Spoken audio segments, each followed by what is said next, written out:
40 past the hour, Florida Governor Ron DeSantis plans to defy the Supreme Court's ruling upholding the Biden administration's vaccine mandate for healthcare workers. In a statement, a spokesperson for Governor DeSantis says the state will instead follow its own law, passed last year, which bans vaccine mandates at employers in Florida. The Tampa Bay Times reports health care facilities that receive Medicare or Medicaid funding risk losing it if they don't implement vaccine mandates for their doctors and nurses. Let's bring in right now State Attorney for Palm Beach County, Dave Ehrenberg, and former prosecutor Charles Coleman. He's an MSNBC legal analyst. Charles, there's something called the Supremacy Clause, also a little case called Marbury v. Madison quite a few years ago that would require a governor of a state to follow what the United States Supreme Court ruled. Maybe he thinks he's being cute. Maybe he wants to defy the United States Supreme Court as a fundraising tactic. Regardless, it's more of the same, a blatant disrespect and a disregard for federal courts. And it's really, it is a menacing, it is a menacing action against the rule of law in this country. Well, not just that, Joe. Everything you've said is absolutely correct, but there's the added element that you are playing Russian roulette, if you will, with people's lives, and that it's threatening to cut Medicaid and Medicare funding for patients in Florida who desperately need it. And so with this game of chicken that Ron DeSantis is setting up with the Supreme Court, going to continue with this, what you're doing is you're putting that in peril. And so, like you said, I don't know whether it is about political expediency or trying to do something that is going to rile his base up in terms of generating funds and donors and donations and things of that nature, or whether this is something that he's intending to sort of blaze a trail as a maverick in this regard. But I don't think it's going to end well because, as you've said, there are too many provisions, there are too many cases that say that the Supreme Court has the right, that has the last say. And it's not necessarily that they are last because they're always right. They're always right because they're always last.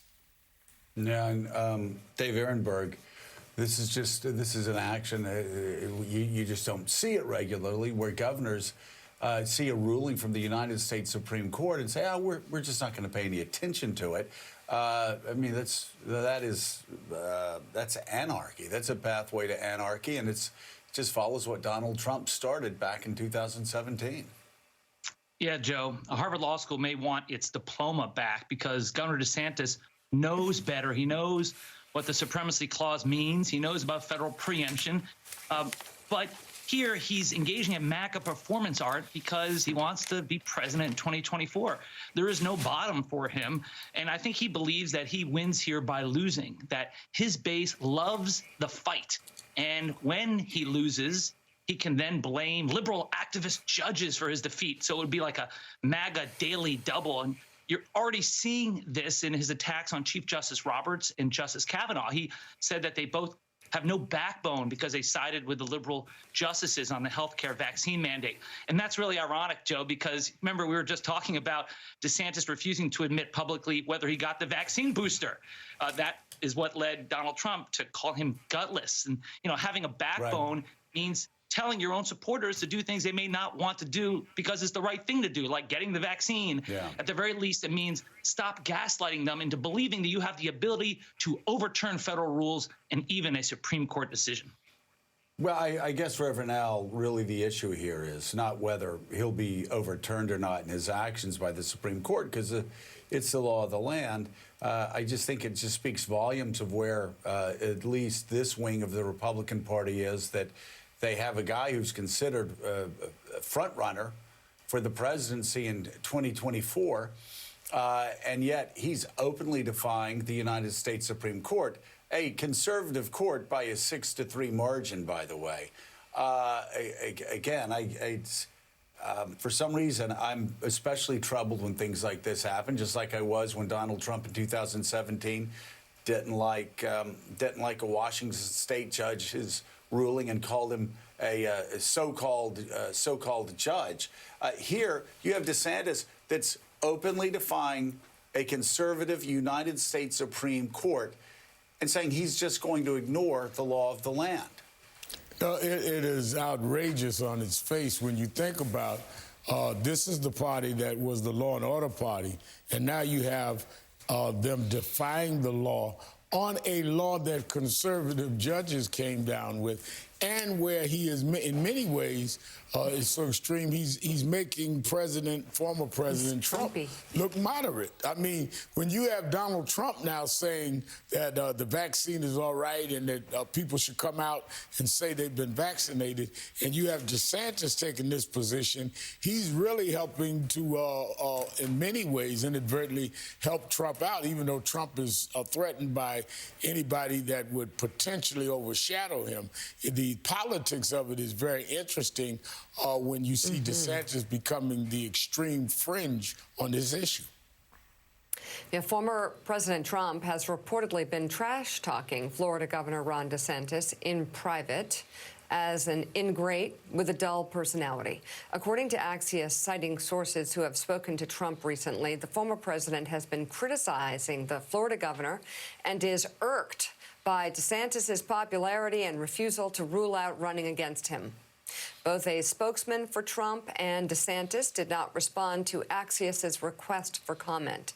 Meanwhile, the New York Times reports, quote, DeSantis, a man Trump believes he put on the map, has been acting far less like an acolyte and more like a future competitor, Mr. Trump complains. The Times continues, with his stock rising fast in the party, the governor has conspicuously refrained from saying he would stand aside if Mr. Trump runs for the Republican nomination for president in 2024. The magic words Trump has said to several associates and advisors. Mr. DeSantis shot back on Friday, criticizing Mr. Trump's early handling of the pandemic and saying he regretted not being more vocal in his complaints.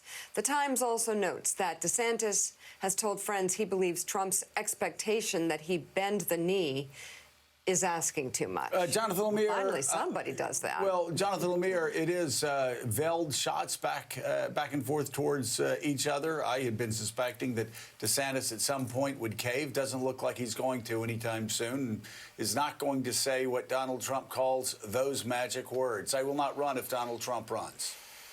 Yeah, ingrate with a dull personality, language usually reserved for John Hammond around this table. But you're right, Joe, that we talked about this last week, that, you know, that part of this was Trump being upset that DeSantis wasn't being deferential enough, that he was the one major Republican candidate, certainly Trump-allied Republican candidate, who would not say that he would step out of the 2024 race if Trump were to run. And we also know that for Trump, loyalty is a one-way street, and he hates it when he perceives people profit off of his name or get famous off of his name or the association with him. And that's what he has told aides, per my reporting, that's happened here. As he feels like DeSantis is someone who, you know, he plucked from obscurity. He should be more deferential. He should bow out. He doesn't like the idea that he is a, you know, GOP frontrunner and is one who's not willing to go away if Trump were to run. So, Dave Arenberg, let's get your take on this. You're there in Florida.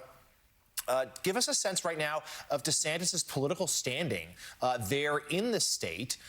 And is he someone who could withstand if Donald Trump opens up a full onslaught? We know how he attacks political opponents, fairly or not. Can DeSantis measure up to that? Jonathan, I still think it's more of Trump's party than DeSantis' party, but they're on a collision course. And this fight has been brewing for a while, and it's bleeding out into the public. You know, when DeSantis ran for governor, he had a commercial with his infant children where he taught them the words, build the wall and make America great again. Things have changed, right? Now he's feeling his oats and he's out there raising tons of money nationally. He's a national figure. And yeah, I think his ego is not going to let him bend the knee like Trump wants him to do. But also, he doesn't want to jeopardize his reelection this year by talking about 2024. He has never said he's interested in running for president, even though that's the one thing that really motivates him. And so he is gliding towards reelection. But one of the two things that can interrupt that path would be if Trump goes after him like he's going after Brian Kemp of Georgia. And the other thing is if the Supreme Court overturns Roe versus Wade shortly before the election. DeSantis is already talking about a Mississippi-style abortion bill. That would be out of touch with most Floridians. So we'll see what happens. In the end, Florida is still somewhat of a swing state, and his posturing on this pandemic, putting politics over public health, is not going to help him in the end. We'll just have to see how much he gets hurt by it.